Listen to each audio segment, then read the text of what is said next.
வாழ்க வளமுடன். எல்லாருக்கும் வணக்கங்க நண்பர்களே. இந்த பதிவில் நாம் பார்க்கக்கூடியது சிம்மராசி நண்பர்களுக்கு ரொம்பவே பயனுள்ள ஒரு பதிவாக இருக்க போகுது. இந்த பதிவு சிம்மராசியில் பிறந்த நண்பர்களுக்கு எந்த ராசியால் பாதகமான பலன்கள் ஏற்படும். பொதுவாக யாரும் யாரையும் கெடுக்கணுன்ற மனநிலையிலே இல்லைங்க. நான் இதுக்கு முன்னாடி ஒரு பதிவில் சொன்ன மாதிரி அவங்களுடைய வேலையை பார்க்குறதுக்கே நேரம் சரியாக இருக்குது. சூழ்நிலையும் சந்தர்ப்பம் தான் ஒருத்தருக்கு சங்கடப்படுத்துகிற மாதிரி ஒரு அமைப்புக்கு நம்ம வரும். அந்த மாதிரி நமக்கு நல்லவங்களை நம்ம தெரிஞ்சுக்கிறோமோ இல்லையோ, அதாவது சாதகாதிபதியை நம்ம தெரிஞ்சுக்கிறோமோ இல்லையோ, பாதகாதிபதி யாருன்றதை நம்ம தெரிஞ்சுக்கிடணும். இப்போ சிம்ம ராசி அப்படின்னா சூரிய பகவானை ராசிநாதனாக கொண்ட ஒரே ராசி இந்த சிம்ம ராசி தானுங்க. காலச்சக்கரத்துக்கு 5வது ராசியாக வரக்கூடிய ராசி தான் இந்த சிம்ம ராசி. சிம்ம ராசி நண்பர்களுக்கு சிம்ம ராசிக்கு 6வது பாவகமாக வரக்கூடிய மகர ராசி நண்பர்களால் 100% பாதகம் ஏற்படும்.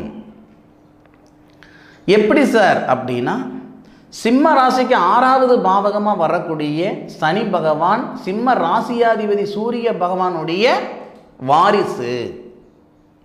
பொதுவாகவே சனி பகவானுக்கும் சூரிய பகவானுக்கும் செட் ஆகாது. இதுவே மகர ராசி தான் நமக்கு சிம்ம ராசிக்கு பாதகம் கொடுக்குமே தவிர கும்பராசி பாதகம் கொடுக்காது. ஏன்னா கும்பராசி சனி பகவானுடைய ஆதிக்கமாக இருந்தால் கூட அவர் 7வது பாவகமாக ஆயிடுவார். அப்போ கும்பராசிக்காரங்களால் சிம்மராசி நண்பர்கள் நிறைவாக இருப்பாங்க, நிம்மதியாக இருப்பாங்க.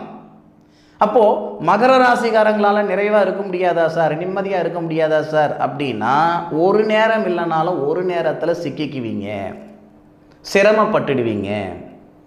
ஐயா, கெடுதல் செய்யணுன்ற எண்ணம் யாருக்கும் கிடையாதுங்க. ஏதோ நம்ம கிரகமோ இல்லை அவங்க கிரகமோ ஏதோ ஒரு நேரத்தில் தான் நமக்கு கெடுதல் பண்ணுற மாதிரி ஒரு சூழ்நிலைக்கு அவங்க தள்ளப்படுறாங்க. அந்த சந்தர்ப்பத்தை நாம ஏன் உருவாக்கி கொடுக்கணுன்றேன்.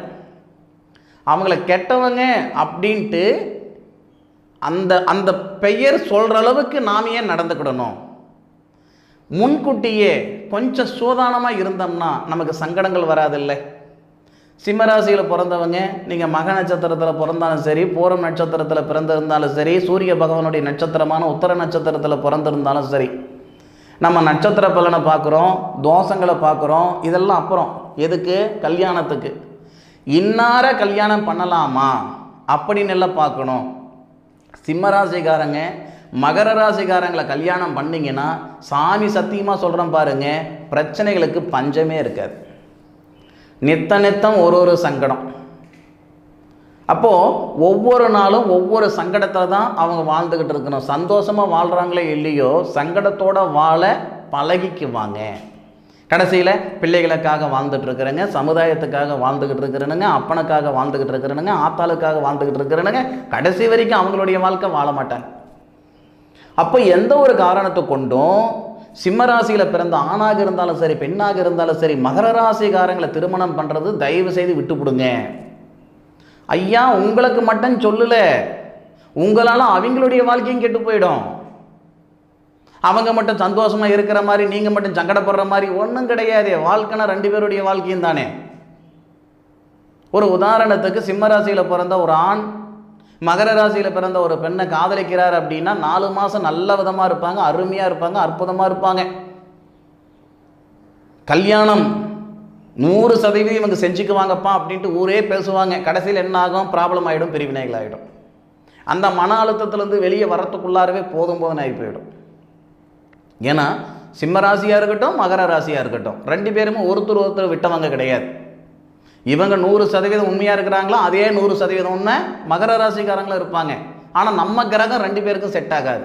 தனித்தனியாக பார்த்தீங்கன்னா 2 பேருமே நல்லவங்க. ஆனால் ஒரு இடம் சேரும்போது சங்கடம் ஏற்பட்டுடும். அதனால் குடுக்கல் வாங்கல் வச்சுக்கிறதோ, வரவு செலவு வச்சுக்கிறதோ, எந்த ஒரு விஷயமா இருந்தாலும் இந்த சிம்ம ராசியில் பிறந்த நண்பர்கள் ஆணாக இருந்தாலும் சரி, பெண்ணாக இருந்தாலும் சரி, மகர ராசி நண்பர்களை கொஞ்சம் எட்டைய வைங்க. நான் மறுபடியும் சொல்கிறேனுங்க, எல்லாரும் புரிஞ்சுக்கோங்க, சத்தியமாக யாரையும் சங்கடப்படுத்தணுன்றது என்னுடைய நோக்கம் கிடையாது. யாரும் சங்கடப்படக்கூடாதுன்றது தான் என்னுடைய நோக்கம். யாரையும் குத்தம் சொல்லலை. உங்களை ஒருத்தர் குத்தம் சொல்கிற அளவுக்கு நீங்கள் நடந்துக்கக்கூடாது, அப்படி நடந்துடக்கூடாது.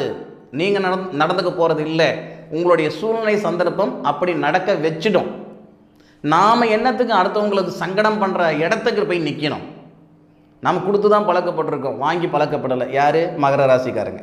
அப்போது ஒரு சிக்கலில் ஒருத்தர் மாற்ற சூழ்நிலைக்கு நாம் ஏன் போகணுன்ட்டு நீங்களே கொஞ்சம் தனிச்சு இருக்கிறது நல்லது தான். அதுபோக விருச்சிகம், ஏன்னா சிம்ம ராசிக்காரங்களுக்கு வந்து பார்த்திங்கன்னா 4 ராசி, 3 ராசி கிடையாது, 4 ராசியால் பிரச்சனை வரும்ன்றார். அப்போது மொதல் ராசி சிம்ம ராசிக்கு விருச்சிகம். விருச்சிக ராசி நண்பர்களாலேயும் சங்கடங்கள் நிச்சயமாக ஏற்படும். விருச்சிக ராசிக்காரங்க கிட்ட போய் வாகனம் வாங்குறதோ அல்லது மண்ணு மனம் வாங்குறதோ இந்த சிம்ம ராசி நண்பர்கள் இருக்கவே கூடாது. மண்ணு மனம் வாங்கி நட்டப்படுவீங்க, வாகனம் வாங்கினாலும் நட்டப்படுவீங்க.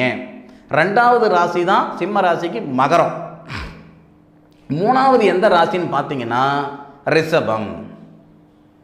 சிம்ம ராசிக்கு 10வது பாவகத்துக்கு அதிபதி, தொழில் ஸ்தானாதிபதினு சொல்லக்கூடிய சுக்கிரன் நமக்கு நல்லது பண்ணுவாரா? நிச்சயமாக நல்லது பண்ண மாட்டார். பொருளாதார ரீதியாக பெரிய சிக்கலில் கொண்டு போய் விட்டுடுவார். வழக்கு சம்மந்தப்பட்ட விஷயத்தில் போய் சிக்க வச்சிருவார். பலவிதமான தொந்தரவுகள் ஏற்படுத்திடுவார். அதன் பிறகு பார்த்தீங்கன்னா இதே சிம்ம ராசிக்கு மீனராசி நண்பர்களால் சங்கடங்கள் வரும். மீனராசி நண்பர்களால் ஒரு விதமான சங்கடங்கள் எப்படி ஏற்படும்னா, கணவன் மனைவியாக இருந்தால் 100% விவாகரத்து. அப்பனும் மகனாக இருந்தால் கூட சிம்ம ராசியில் பிறந்த மகனுக்கு மீனராசியில் பிறந்த தந்தை எதிரி தான். எதிரினா எந்த ஒரு சூழ்நிலைக்கும் அவருடைய பற்றுதல் எதிர்பார்த்துக்கிட மாட்டார். 2 பேருக்குள்ளார ஒரு கருத்து வேறுபாடுகள் ஏற்படுத்தும். அந்த மாதிரி சிம்ம ராசியில் பிறந்த நண்பர்களுக்கு 8 ராசி நண்பர்களால் வளர்ச்சி வருது, வாழ்வாதாரம் நல்லா இருக்க போகுது அப்படின்னா 4 ராசி நண்பர்களால் கட்டாயம் சங்கடம் வரும். என்னென்ன ராசினா, சிம்ம ராசியில் பிறந்த நண்பர்களுக்கு ஃபஸ்ட்டு விருச்சிக ராசி, 2வது மகர ராசி, 3வது மீன ராசி, 4வது ரிஷப ராசி. சாமி சத்தியமாக இது ஆதாரபூர்வமான ஒரு தகவல். இந்த ராசி கிட்ட இருந்து கொஞ்சம் விலகிருந்து ஒரு விஷயம் பண்ணிங்கன்னா சாதகமாக இருக்கும். இவங்களோட ஒரு விஷயம் பண்ணிங்கன்னா கண்டிப்பாக ஏண்டா பண்ணோம், எதுக்கடா பண்ணோம், பலவிதமான சங்கடங்கள் அனுபவிச்சிடுவீங்க. இந்த 4 ராசிக்காரங்களை சங்கடப்படுத்தணுன்றதுக்காக இந்த வார்த்தை நான் சொல்லலை. இதில் இருக்கக்கூடிய உண்மையத்துவம் மட்டும் நீங்களும் புரிஞ்சுக்குவாங்க. நாம் மற்றவங்களுக்கு சாதகமாக இருந்தாலும், ஏன்னா நம்ம மனசால் தேவர்கள் கிடையாது, தெய்வம் இல்லை, எல்லாருக்கும் நல்லவங்களாக இருப்போம் அப்படின்ட்டு ஏதாவது ஒரு காலகட்டத்தில் ஏதாவது ஒரு நேரத்தில் ஏதாவது ஒருத்தருக்கு சங்கடமாக இருக்கிற சூழ்நிலை ஏற்படுத்திடும். புரியுதுங்களா? அந்த தருணத்தை நாம் ஏன் உருவாக்கி கொடுக்கணும்? அதனால் நீங்களும் இந்த ராசிக்காரங்க வராங்களா, அப்போ நாம் கொஞ்சம் எட்டையாக இருக்கலாம். இவங்கக்கிட்ட காசு பணம் வாங்குறதே கொஞ்சம் தவிர்த்துக்கிடலாம், இவங்களை கல்யாணம் பண்ணுறதே கொஞ்சம் தவிர்த்துக்கிடலாம். அப்படி செஞ்சிங்கன்னா உங்கள் வாழ்க்கையும் நல்லாயிருக்கும். சரிங்களா? சரி நண்பர்களே, நிச்சயமாக அந்த சிம்மராசியில் பிறந்த நண்பர்களுக்கு, சிம்மராசியில் பிறந்த ஆணாக இருந்தாலும் சரி பெண்ணாக இருந்தாலும் சரி, உங்களுக்கு இந்த பதிவு பயனுள்ளதாக இருக்கும் அப்படின்னு நான் மனசார நம்புகிறேனுங்க. இந்த ராசிகாரங்களால் ஏற்கனவே சங்கடப்பட்டுக்கிட்டு இருந்தீங்கன்னா கமெண்ட்டில் சொல்லுங்கள். இல்லை இந்த பதிவின் பற்றி தனிப்பட்ட கருத்துக்கள் உங்களுக்கு இருக்குது அப்படின்னாலும் கமெண்ட்டில் பதிவு பண்ணுங்க. மீண்டும் அடுத்த ஒரு அற்புதமான தருணத்தில் உங்கள் அனைவரையும் சந்திக்கும் வரை உங்களிடமிருந்து விடைபெறுவது உங்கள் வீட்டு ஜோதிட நண்பனான மா காளிதாஸ் மணிகண்டன். திருச்சிற்றம்பலம். வாழ்க வையகம், வாழ்க வளமுடன்.